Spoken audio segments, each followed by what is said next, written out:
You can have, the best chandeliers on the ceiling, the best caviar on your plate, but you are not going to get 5 stars just on that alone. You have to offer incredible service. So I thought for a 5-star hotel it would be like the certain fluffiness of the pillow. I knew 24-hour room service was something that was looked for, swimming pool, almost like a checklist of just things that they had rather than things that they did. And it was really interesting for me to understand it was more really about the experience and really the human to human interaction. We charge a lot in the fitness industry. We were going to New York studios paying $45, $50 just for one class. Now, a couple of years ago, that was a personal training session. Now you're getting a class of perhaps 30 other people. We are charging 5-star rates, so we really should be providing 5-star service.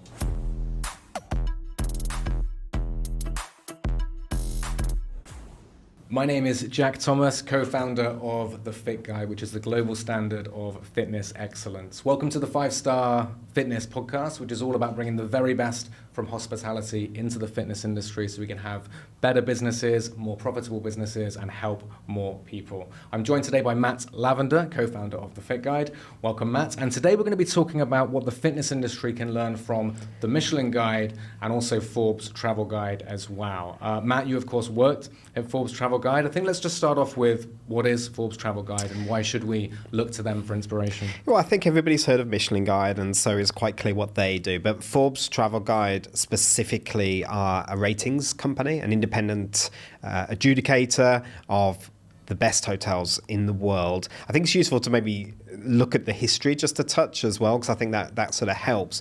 So they originated in 1958. So they're actually mobile travel guide initially. And I think there's an interesting link there with Michelin, because Michelin, as most people know, are a tire company traditionally, now do fine dining evaluations and ratings and awards.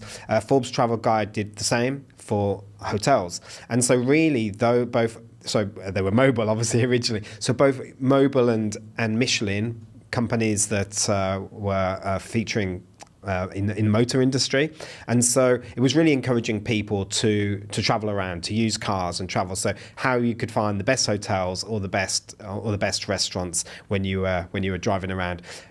Originally, Forbes or mobile as they were at the time, were based just in the US, and then in sort of the early 2000s or 2009, I think maybe, when they changed their name to Forbes Travel Guide, they really started expanding outside. They're now in, I think it's 88 countries, don't quote me on that, but about that.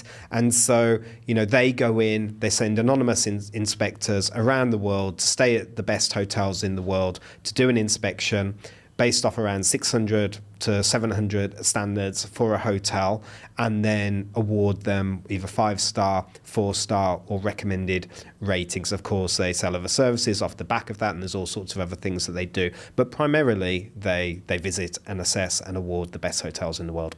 There are other bodies as well, right? It's not just Forbes that do hotel star ratings. So what makes Forbes different? I think what makes them different is, I think you can say they are truly international, truly global. They are in 88 countries, I think around 300 destinations, so cities or islands or whatever. And so they are an industry standard in the sense that that their set of standards are applied wherever they go. And so, I think in the hotel industry, there's no higher accolade than to have 5 stars with Forbes Travel Guide. There's only 336 hotels in the world currently that have that 5 stars, so it's a real badge of honor. And there are other companies, as you mentioned, but many of them are sort of located within regions, or they specialize in certain areas, maybe not operating quite at the luxury level as well. And then you'll also get a lot of countries themselves who will have their own travel authority who issue awards and stars, and that's why it can get a little bit confusing, because when one person talks about a 5-star hotel, that doesn't necessarily mean, and in many cases it wouldn't, that they are a 5-star hotel with Forbes Travel Guide. So I think it's much easier with restaurants because everybody understands the 1, 2, 3 star with Michelin, but with star ratings for hotels, it can get a little bit more complicated. But normally when I talk about a 5-star hotel, I'm talking about one of those 336 that's been awarded that star rating by Forbes Travel Guide. And what are some of the things that Forbes Travel Guide look for in hotels, spas, restaurants, and of course Michelin Guide look for in restaurants? You were global head of evaluations, of course, at Forbes Travel Guide, but I know that you're quite familiar with the Michelin Guide process as well, right? Yeah, somewhat. It's a little bit more shrouded in mystery, to be honest, for anyone, but certainly for Forbes, I can speak on that. So, I mean, again, going back in time, originally all of the rating systems, whoever you go to, were very much based on facilities. So they were based on design, architecture, but what do you have? So do you have 24-hour reception? Do you offer room service? Do you have a business center? Do you have a spa, for example, or leisure facilities? But around the time when they changed to Forbes Travel Guide, the focus became much more on service. 70% of the standards, it was 75, so it fluctuates a little bit, is now based on service. So in other words, you can have, the best chandeliers on the ceiling, the best caviar on your plate, but you are not going to get 5 stars just on that alone. You have to offer incredible service. And I can go into a little bit more detail on sort of specific standards or the kind of things that we look for, if that would be interesting. Well, I found it really interesting that it was more on the experience, not really the tangibles, if you will. So I thought for a 5-star hotel, it would be like the certain fluffiness of the pillow. I knew 24-hour room service was something that was looked for, swimming pool, almost like a checklist of just things that they had rather than things that they did. And it was really interesting for me to understand it was more really about the experience and really the human to human interactions. I mean, you said about 75% now is more on the people there, right? And the feeling they give you rather than actually what they have. Yeah, absolutely. I mean, some of those service standards will be more technical standards. So, if you're doing a check-in, do you remember to confirm the departure date? Or during a meal, do you remember to offer a refill within 1 minute? So there are some service standards that are a little bit more technical. But then I think, what tends to sort of separate the really best hotels from those that are not quite there is that they do certain things when it comes to service. Obviously, there's the fundamentals like eye contact, smiling, and being able to answer questions, grooming, uniform. But I think what takes it to the next level are things that we'll talk about in much more detail in future episodes. But things like really creating a connection with your guests, getting to know them by asking questions, being one step ahead of them, that sort of anticipatory service, personalizing service, remembering preferences. And I think more and more something that we are seeing at the real luxury level is a sort of service thermostat, this idea that everybody's different. Not everybody wants to be waited on hand and foot all the time and want that pampering. Some people want to be left alone a little bit and have a little bit more privacy. And so the best hotels in the world, what they're able to do is really get to know their guests and offer a level of service that's appropriate for that individual. Yeah, I think it really speaks to the experience economy that people talk about now. I think there was a time when people wanted things and now people want experiences. And I think the change that you said happened in 2009 where it went more into the experience and the hospitality side, I think really reflects that. And that for me is one of the most exciting things about the fitness industry. When I first started training 22, 23 years ago, it wasn't about the experience at all. It was about just having equipment, having a space, open certain hours. You'd hope it was clean. And that was really it. By the time I got in the fitness industry in 2011, especially the boutique side, it had become about the experience, the interactions that you have. Community, of course, was a big buzzword.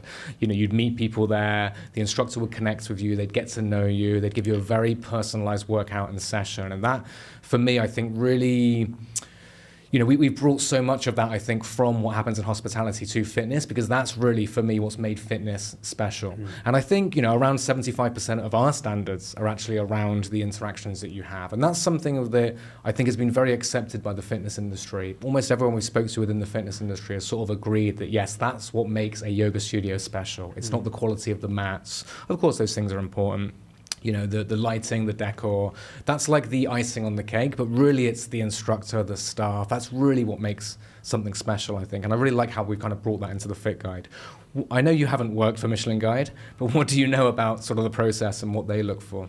Well, I mean, I know that they operate in the same way where they send mystery guests to come and dine at the restaurants. That, of course, there's a huge focus on the food itself. That goes without saying. So you've got to have incredible food, incredible presentations, fresh ingredients. It's really got to blow you away, and that kind of goes without saying. But I think a lot of people would be surprised at is sort of what percentage of the standards are actually about the food when you look at the top restaurants, because there's actually only so many things you can say about food if you really think about it. I mean, obviously it's got to taste amazing, but then you look at colors of contrasts and layers and textures, and Forbes actually have a very similar fine dining evaluation, so I know their standards. But I think if we were to look at it, you would find that a lot of it is on the service. I had the pleasure of eating at two one-star Michelin. I've got to be careful. I don't want to call them two if they're only a one. But two restaurants last week that have a Michelin star.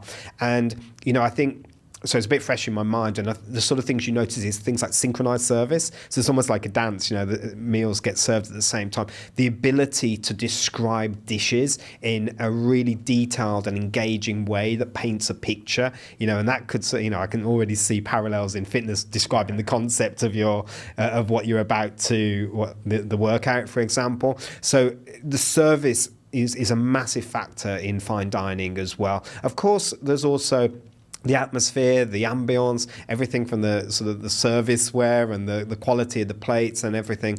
But yeah, I would say, I know for Forbes in their fine dining, it's something similar. So it's 75% is based on service. And without seeing the exact standards for Michelin, I can almost guarantee that, again, a huge part of that experience is based on the service. Interesting. I think you've alluded to a lot of points already with regards to the next question, but what do you think the fitness industry, in a nutshell, can learn from Forbes Travel Guide and Michelin Guide? I think it can understand or it can benefit from really understanding those fundamentals of hospitality, the sort of things that really make an incredible hotel an incredible hotel. So things like that, that first impression, the knowledge, the attentiveness, the anticipatory service, the personal connection, the just general professionalism, thinking about the whole experience as a journey from start to finish, recognizing that whilst the class, if that's what you're going for, is of course incredibly important. It's sort of it's the meat in the sandwich, and just a piece of meat on its own is not enough, right? You need to have all the garnish and everything that surrounds it in order to create an experience. And I don't think it's a lot to ask for, especially when you look at the prices or the rates that some of the memberships or the classes actually cost now, and also the promises that these brands are making through their social media, through their marketing. And so I think it's not a lot to ask for to have a level of hospitality that is akin to what you would expect at a fine dining restaurant or an incredible 5-star hotel. Yeah, absolutely. And of course, over the next episodes, we'll be going deeper into that and really how they do it and what they do in hospitality. I think for me, good point that you made there is we charge a lot in the fitness industry. We were going to New York studios paying $45, $50 just for one class. Now, a couple of years ago, that was a personal training session. Now you're getting a class of perhaps 30 other people. We are charging 5-star rates, so we really should be providing 5-star service, I think. And really, the other takeaway from what you said was really that member journey from start to finish. Make sure that every single touch point is on point. Every single person in your team is really dedicated to making it an incredible experience. And not only will you have a better business, but of course you'll impact more lives. When I got qualified and came into the fitness industry, as a fitness professional, as a personal trainer, that is what really inspired me. And for the first time, really, I actually fully enjoyed and loved working out because of these incredible experiences, that the fitness industry is producing. So thank you, Matt. I appreciate your insights there. We're going to dig deeper into this into the next few episodes. If you think that hospitality is something that can really elevate the fitness industry, make sure you give this video a like, subscribe to us. We'll be putting out weekly episodes. Myself and Matt also interviewing some top founders from the fitness industry to hear how they've done it and how they create consistent experiences. We'll see you next time.